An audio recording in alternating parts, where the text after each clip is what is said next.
Hello friends, आज मैं लेकर आया हूँ असिस्टेंट इन्वायरमेंटल साइंटिस्ट वैकेंसी की डिटेल्स जो बीपीएससी कंडक्ट करने वाली है। इस एप्लीकेशन का जो ओपनिंग डेट है वो 27 अगस्त 2025 है और लास्ट डेट 19 सितंबर 2025। ये उसका लिंक दिया हुआ है जो आप एक्सेस कर सकते हैं पूरी डिटेल्स के साथ एडवर्टाइजमेंट की। और ये एडवर्टाइजमेंट है। इस एडवर्टाइजमेंट में साफ आप देख सकते हैं कि टोटल 17 सीट हैं और 35% के हिसाब से तीन सीट जो है वो महिलाओं के लिए आरक्षित हैं। और इसमें जो स्वतंत्रता सेनानियों के लिए जो सीट्स रिजर्व होती थी उनके पोते पोती नाती नतनियों के लिए 2% वो नहीं है। इसमें सीट नहीं बन रही, उनकी 0 सीट है। और एक सीट ये आपको वैकेंसी में है जो कि दृष्टि दिव्यांगता विजुअली इम्पेयर्ड लोगों के लिए एक सीट है। और ये जो वेतनमान होगा इस पोस्ट का वो होगा स्केल 6 का। और इसमें शैक्षणिक योग्यता जो है वो उम्मीदवार के पास रसायन शास्त्र, जीव विज्ञान, पर्यावरण विज्ञान, भौतिकी में स्नातकोत्तर डिग्री होना अनिवार्य है, मतलब एमए होना चाहिए। पहले से सेवारत योग्य उम्मीदवार अपने वर्तमान नियोक्ता से मतलब एनओसी लेकर के जो पहले से जॉब कर रहे हैं उनको तब वो अप्लाई कर सकते हैं। मिनिमम जो एज लिमिट है वो है 21 और मैक्सिमम 37 है अनरिजर्व मेल के लिए। और बाकी लोगों के लिए जो है महिलाओं के लिए और पिछड़ा अति पिछड़ा लोगों के लिए वर्ष है, 40 वर्ष है उनके लिए। और अनुसूचित जाति और जनजाति महिला पुरुष के लिए 42 वर्ष। और बिहार राज्य के अंतर्गत विभिन्न विभागों, संस्थानों, परिषद में संविदा पर समान पद पर किए गए कार्य अवधि के समतुल्य अवधि की छूट अधिकतम उम्र सीमा में दी जाएगी। किसी कार्य वर्ष के अंश को भी इसमें शामिल किया जाएगा। बिहार सरकार के विभिन्न विभागों, संस्थानों में संविदागत कर्मियों को उम्र सीमा में स्थलीकरण के लिए प्रमाण पत्र तो उनको देना पड़ेगा कि कितना दिन उन्होंने काम किया है। और इसमें वही 5 अवसरों का अगर आपने उपयोग नहीं किया है और आप बिहार सरकार में जॉब कर रहे हैं तो आपको 5 साल की छूट दी जाएगी एज सीमा में।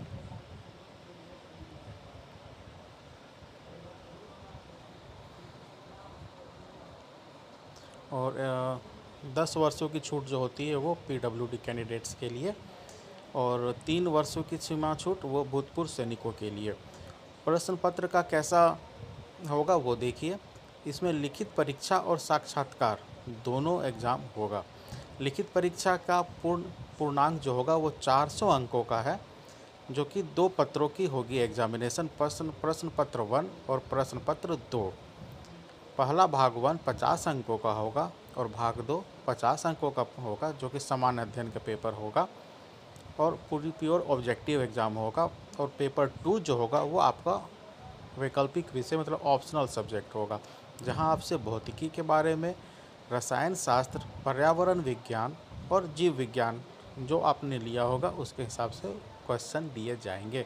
प्रश्नों की संख्या 100 होगी, टोटल 200 हो गए पेपर 1 और पेपर 2 मिलाकर। अवधि 2-2 घंटे की होगी और 100 अंकों का जो होगा सामान्य अध्ययन होगा। और जो आपका ऑप्शनल सब्जेक्ट है वो 300 अंकों का होगा।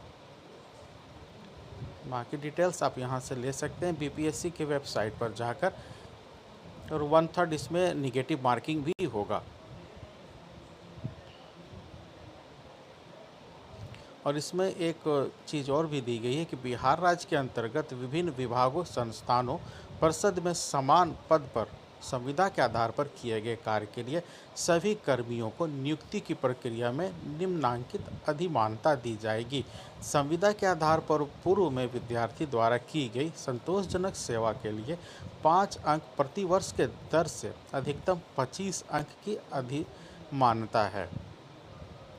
किसी वर्ष के अंश के लिए कार्य दिवसों की संख्या में से 5 से गुना करने के पश्चात प्राप्त संख्या को 365 से भाग देने पर अनुपातिक अंक को जोड़ा जाएगा।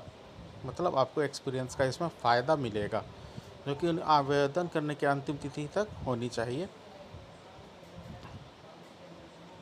लिखित परीक्षा में मिनिमम आपको मिनिमम मार्क्स क्वालिफ़ाई होना चाहिए, तभी जो है वो जो एक्सपीरियंस का जो मान है वो जोड़ा जाएगा, नहीं तो नहीं जोड़ा जाएगा। अगर आप मिनिमम क्वालिफ़िकेशन पास नहीं कर पाते हैं लिखित एग्ज़ाम में, तब उसके बाद आपको साक्षात्कार के लिए बुलाया जाएगा।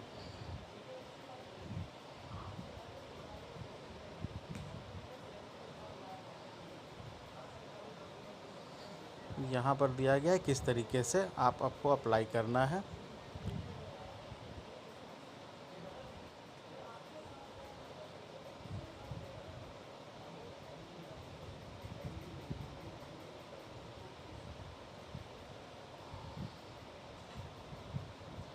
जैसा कि पहले ही बताया जा चुका है कि आवेदन प्रारंभ की जो तिथि होगी वो 27 अगस्त 2025 होगी, और ऑनलाइन आवेदन करने की आखिरी तिथि जो होगी वो 19 सितंबर होगी।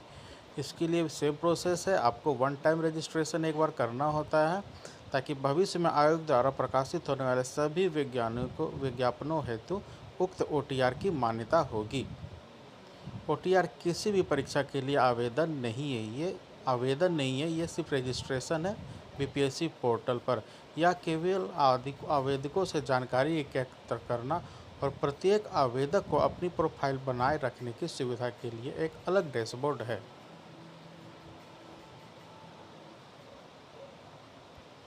यहाँ सारा प्रोसेस दिया गया है किस तरह से आप OTR करेंगे।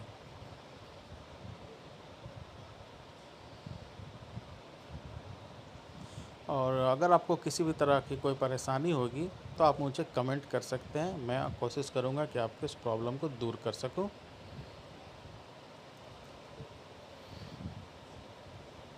अगर आपको हमारा ये इन्फॉर्मेशन, हमारा ये वीडियो अच्छा लगा हो तो लाइक, शेयर और सब्सक्राइब ज़रूर करें, और कोई परेशानी हो तो हमारे कमेंट सेक्शन में आकर आप कमेंट कर सकते हैं, ताकि मैं आपका सॉल्यूशन दे सकूं। कोई प्रॉब्लम आकर आपको हो तो तब तक के लिए बाय बाय।